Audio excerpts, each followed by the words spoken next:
voltage measurement using transformer. DC current measurement. The current must be connected in series.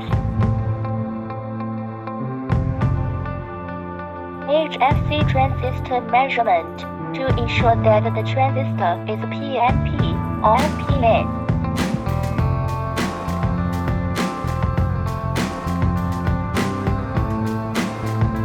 Diode measurement. Positive and negative poles need to be aligned. Buzzer to detect whether the line is on or off.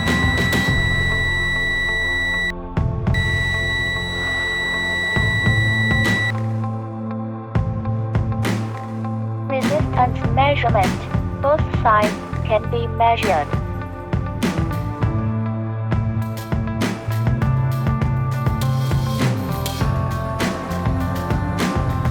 DC voltage measurement.